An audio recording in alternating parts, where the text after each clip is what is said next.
شروع اللہ تبارک و تعالی کے نام سے جو بڑا مہربان نہایت رحم کرنے والا ہے۔ ناظرین محترم، آج کے بیان میں ایک تسبیح بتا رہا ہوں جو کہ 1000 ذکر کے برابر ہے۔ حضور پاک صلی اللہ علیہ وسلم نے فرمایا کہ جو یہ تسبیح پڑھے گا، اللہ فرمائے گا مانگ میرے بندے تجھے کیا چاہیے۔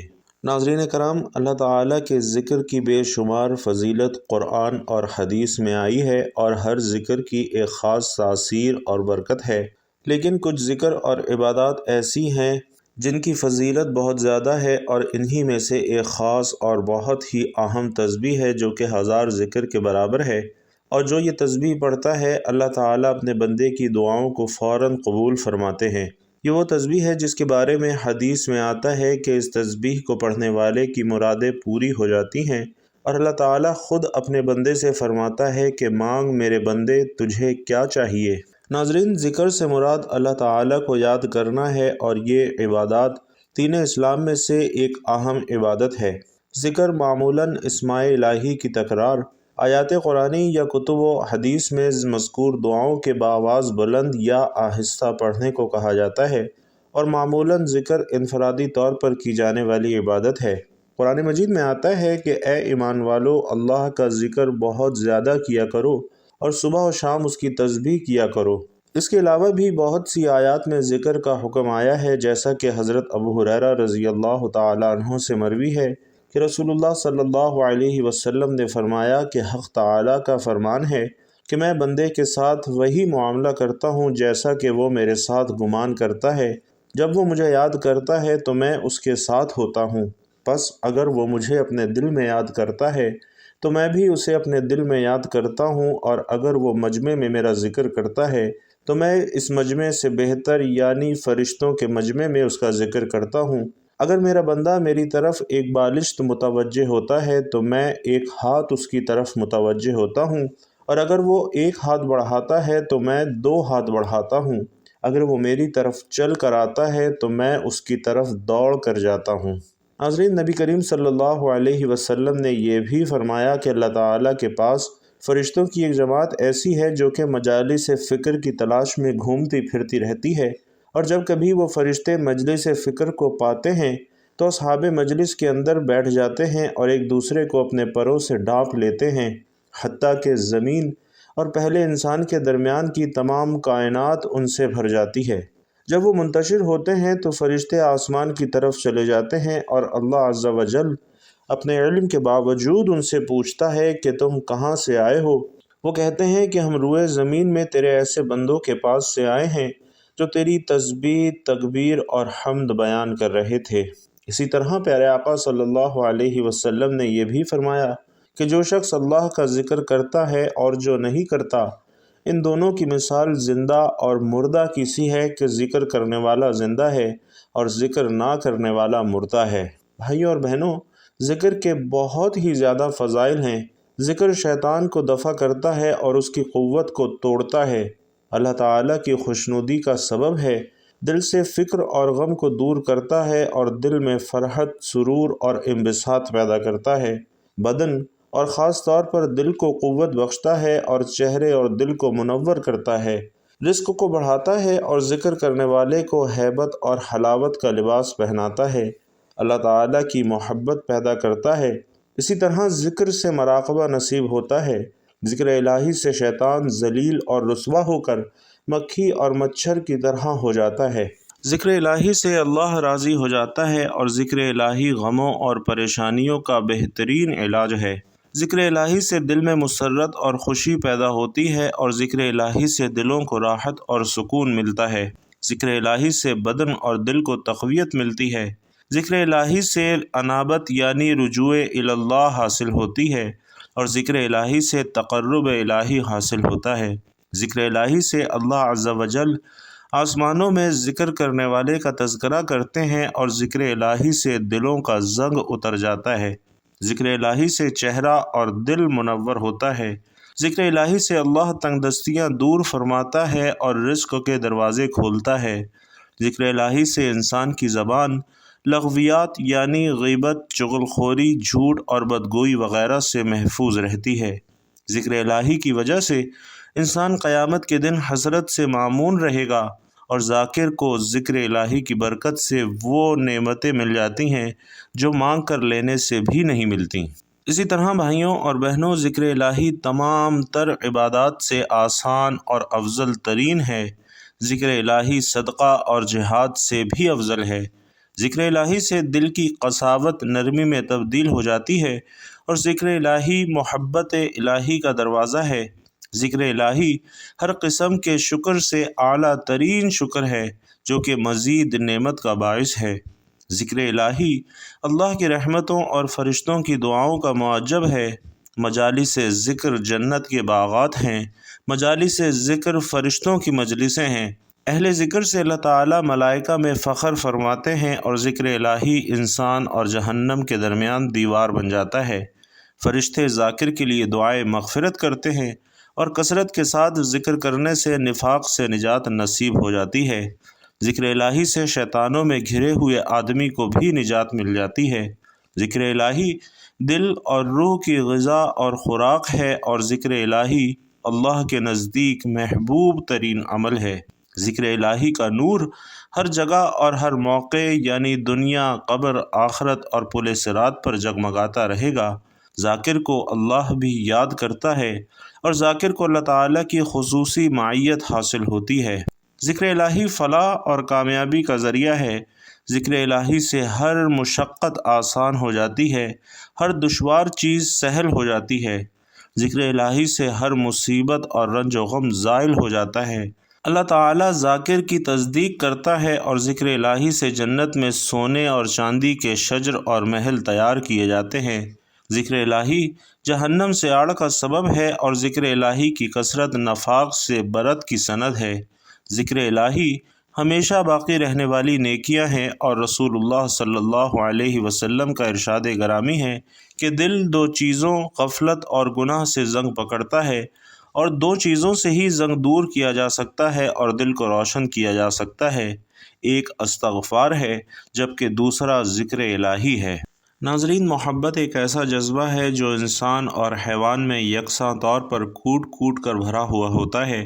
ماں کا اپنے بچوں سے پیار کرنا، یا استاد کا اپنے شاگردوں سے شفقت سے پیش آنا، یا کسی تخلیق کار کی اپنے تخلیق کو چاہنا بھی محبت ہی ہے۔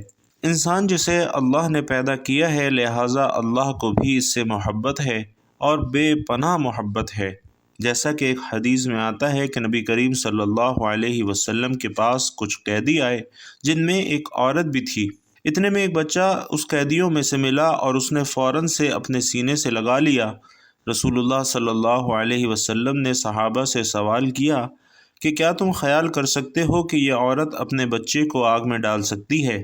صحابہ نے عرض کیا کہ نہیں، جب تک اس کے بدن میں طاقت رہے گی یہ اپنے بچے کو آگ میں نہیں پھینک سکتی۔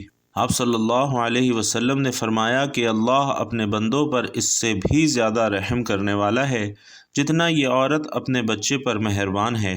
اس لیے ناظرین، انسان پر واجب ہے کہ وہ بھی اپنے مالک سے محبت کرے۔ ناظرین، اللہ سے محبت دراصل ایک فلسفہ ہی نہیں بلکہ فطرت انسانی کا تقاضا بھی ہے کہ ہر باشعور انسان کسی نہ کسی کو اپنا آئیڈیل، نصب العین یا پھر نمونہ ٹھہراتا ہے، اور پھر اس سے بھرپور محبت کرتا ہے۔ اسی کے لیے وہ جیتا ہے، اسی کے لیے مرتا ہے، اسی کے لیے قربانیاں دیتا ہے، اور اسی کے لیے ایثار کرتا ہے۔ چنانچہ کوئی قوم کے لیے تو کوئی وطن کے لیے، اور کوئی خود اپنی ذات کے لیے قربانی دیتا ہے۔ اور انہی لوگوں کی نشاندہی کرتے ہوئے سورۃ البقرہ میں اللہ رب العزت ارشاد فرماتے ہیں کہ کچھ لوگ ایسے ہیں جو اللہ کے سوا دوسروں کو اس کا ہمسر اور مد مقابل بناتے ہیں، اور ان کے ایسے گرویدہ ہیں جیسے اللہ کے ساتھ گرویدگی ہونی چاہیے، حالانکہ ایمان رکھنے والے لوگ سب سے بڑھ کر اللہ کو محبوب رکھتے ہیں۔ ناظرین، ہم آئے دن ان لوگوں کو اپنی نظروں سے دیکھتے بھی ہیں اور ان کے واقعات بھی سنتے رہتے ہیں۔ اس کے برعکس ایک بندہ مومن سارے کام اللہ کے لیے کرتا ہے۔ حضرت ابو درداء رضی اللہ تعالیٰ عنہ کا قول ہے کہ ہر چیز کو چمکانے کے لیے کوئی نہ کوئی چیز ہوتی ہے، لیکن دلوں کو ذکر الہی سے ہی چمکایا جا سکتا ہے۔ ناظرین، ذکر الہی سے اللہ رب العزت ذاکر کے لیے جنت میں درخت لگاتے ہیں، جیسا کہ حضرت عبداللہ بن مسعود رضی اللہ تعالیٰ عنہ سے مروی ہے کہ رسول اللہ صلی اللہ علیہ وسلم نے فرمایا کہ معراج کی رات ابراہیم علیہ السلام سے میری ملاقات ہوئی تو فرمانے لگے کہ اے محمد، میری طرف سے اپنی امت کو سلام دینا اور کہنا کہ جنت کی زمین بھی نہایت اعلیٰ ہے اور اس کا پانی بھی میٹھا ہے اور بے نمکین ہے، مگر وہ صاف اور چٹیل میدان ہے اور اس کے پودے ہیں سبحان اللہ، الحمدللہ، لا الہ الا اللہ، واللہ اکبر۔ تو ناظرین، ذکر الہی سے جو انعامات حاصل ہوتے ہیں وہ دیگر اعمال سے نہیں ہوتے۔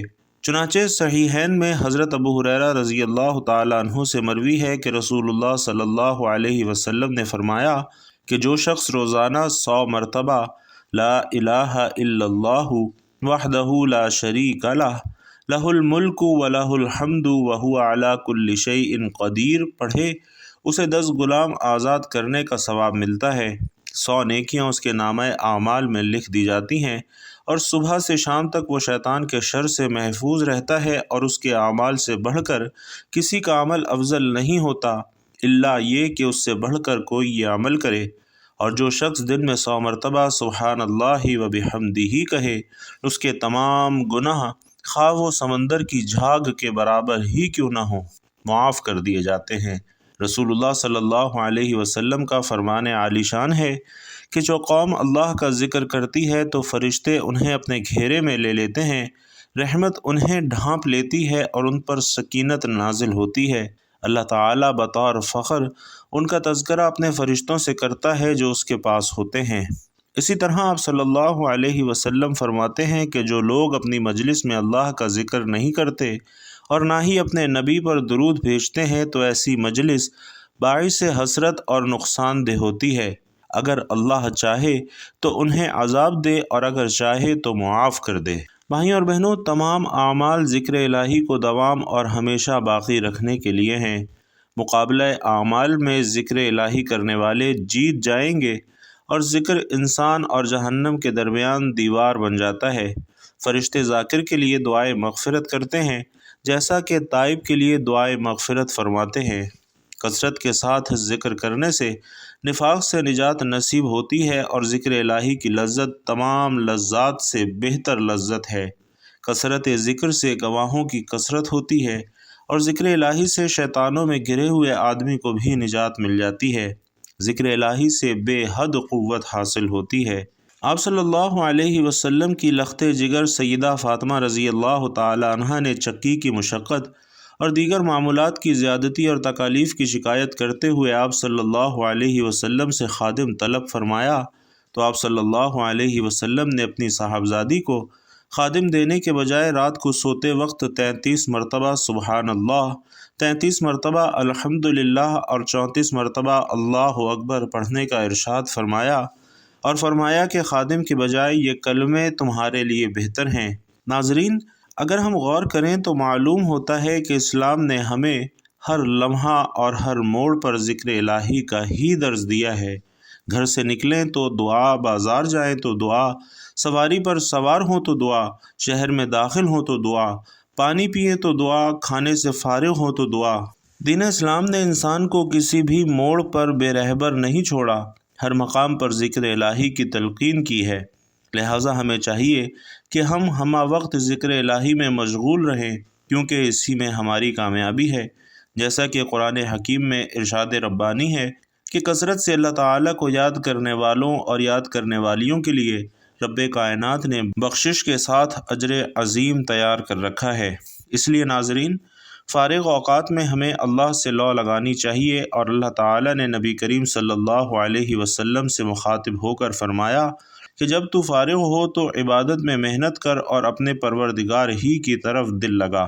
ناظرین، ایک خاص موقع ہوتا ہے جب اللہ تعالیٰ اپنے بندے کے تمام سوال اور دعاؤں کا جواب دینے کے لیے تیار ہوتا ہے، اور اس وقت وہ بندہ اس تسبیح کا ورد کرتا ہے تو اللہ تعالیٰ کی بے شمار رحمتوں اور برکتوں کا مستحق بن جاتا ہے۔ تو ناظرین، یہ تسبیح جو 1000 ذکر کے برابر ہے، اللہ کے دل میں ایسی محبت پیدا کرتی ہے کہ وہ اپنے بندے کو قبولیت کا اشارہ دے دیتا ہے۔ یہ تسبیح انسان کی تمام مشکلات کو آسان کرتی ہے اور اللہ کی رضا اور خوشنودی کا راستہ کھول دیتی ہے۔ انسان کی دعائیں خواہ وہ دنیا کی ہوں یا آخرت کی ہوں، فوراً قبول کی جاتی ہے۔ ناظرین، یہ تسبیح تو چھوٹی سی ہے لیکن میزان عمل میں 1000 ذکر کے برابر ہے۔ اس تسبیح کے پڑھنے سے شیطان دور اور خدائے رحمان کی خوشنودی حاصل ہوتی ہے۔ جس نے یہ تسبیح پڑھی اس نے بہت زیادہ یعنی کثیر مقدار میں اللہ کا ذکر کیا، تو وہ تسبیح یہ ہے جو 1000 ذکر سے بھی زیادہ افضل ہے۔ اور جو شخص یہ تسبیح پڑھے گا اللہ کہے گا مانگ میرے بندے تجھے کیا چاہیے، کیونکہ یہ تسبیح اللہ پاک کی محبوب تسبیح ہے اور یہ تسبیح فاطمۃ الزہرا ہے۔ 100 بار سبحان اللہ، 100 بار الحمدللہ اور 100 بار اللہ اکبر پڑھیں۔ جب آپ یہ تسبیح پڑھ لیں پھر آپ نے یہ تسبیح پڑھنی ہے سبحان اللہ و بحمدہ سبحان اللہ العظیم۔ درود پاک پڑھ کر یہ عمل کریں اور پڑھتے وقت جب آپ اللہ سے مانگیں گے تو وہ آپ کے دل کی ہر خواہش کو جان لے گا اور آپ کو بے شمار نعمتیں عطا فرمائے گا۔ تو کوشش کریں یہ تسبیح پڑھنے سے پہلے درود پاک لازمی پڑھیں۔ اللہم صلی علی محمد وعلی آل محمد کما صلیت علی ابراہیم وعلی آل ابراہیم انک حمید مجید۔ اللہم بارک علی محمد وعلی آل محمد کما بارکت علی ابراہیم وعلی آل ابراہیم انک حمید مجید۔ درود پاک پڑھنے کے بعد آپ نے 100 مرتبہ سبحان اللہ کی ایک تسبیح پڑھنی ہے، اس کے بعد ایک تسبیح الحمدللہ کی پڑھنی ہے اور اس کے بعد ایک تسبیح اللہ اکبر کی پڑھنی ہے۔ یہ تینوں تسبیحات پڑھنے کے بعد آپ نے سبحان اللہ و بحمدہ سبحان اللہ العظیم کی ایک تسبیح پڑھنی ہے اور اس کے بعد دوبارہ درود پاک پڑھ لینا ہے۔ امام محمد باقر علیہ السلام فرماتے ہیں کہ تسبیح فاطمہ سے بہتر کسی اور طریقے سے خدا کی عبادت نہیں کی گئی۔ بے شک اگر کوئی اور چیز اس سے بھی زیادہ افضل ہوتی تو رسول کریم صلی اللہ علیہ وسلم اپنی صاحبزادی فاطمہ سلام اللہ علیہا کو وہی تعلیم فرماتے۔ تو ناظرین، تسبیح فاطمہ کو لازمی پڑھیں، بلکہ جب بھی نماز پڑھیں تو اس تسبیح کو پڑھنے کا معمول بنا لیں۔ انشاءاللہ آپ کی زندگی سے پریشانیاں، بیماریاں، اچانک آنے والی آفات اور مصیبتیں دور ہو جائیں گی۔ یہ تسبیح پڑھنے والے کو اللہ تعالیٰ مصیبتوں سے، پریشانیوں سے، رزق کی تنگی سے بچا لیتے ہیں۔ تو آپ بھی اس عمل کو لازمی کریں اور اپنے گھر والوں کو بھی یہ تسبیح پڑھنے کا لازمی کہیں۔ اللہ رب العزت سے دعا ہے کہ ہم سب کو نیکی کی بات سننے، سمجھنے اور اس پر عمل کرنے کی طاقت اور توفیق مرحمت فرمائے۔ میرا سنانا اور آپ کا سننا اپنی بارگاہ میں قبول و منظور فرمائے۔ اللہ رب العزت سے دعا ہے کہ ہمارے اگلے پچھلے صغیرہ کبیرہ سبھی گناہوں، خطاؤں اور نافرمانیوں کو معاف فرمائے۔ اللہ پاک ہم سب کو گمراہی کے راستے سے ہٹا کر صراط المستقیم کے راستے پر چلنے والا بنائے۔ اللہ تعالی ہم سب کو 5 وقتہ نماز وقت مقررہ کے اندر پڑھنے کی توفیق نصیب فرمائے۔ اللہ تعالی ہم سب کو ایسے نیک اعمال کرنے کی توفیق نصیب فرمائے جن اعمال سے اللہ راضی ہوتا ہے۔ اللہ تعالی ہم سب کو ایمان پر ہی زندہ رکھے اور ہم سب کا خاتمہ بھی ایمان پر فرمائے۔ اللہ تعالی تمام دیکھنے اور سننے والوں کی پریشانیوں کو، تنگ دستیوں کو، رزق کی تنگی کو دور فرمائے۔ اللہ تعالی تمام بیماروں کو شفائے کاملہ عاجلہ عطا فرمائے۔ اللہ تعالی تمام بہنوں اور بھائیوں کی تمام جائز حاجات اور خواہشات کو پورا فرمائے۔ آمین یا رب العالمین۔ بھائیوں اور بہنوں، کمنٹ باکس میں آمین لکھ کر آپ بھی دعا میں اپنی شرکت ضرور یقینی بناتے جائیے گا، کیونکہ جب اجتماعی دعا ہوتی ہے اور بہت سارے لوگ دعا پر آمین کہتے ہیں تو دعا کی قبولیت کے امکانات بھی بڑھ جاتے ہیں، لہٰذا آمین لکھنا مت بھولیے گا۔ اللہ تبارک و تعالی آپ سب کا حامی و ناصر ہو۔ آمین یا رب العالمین۔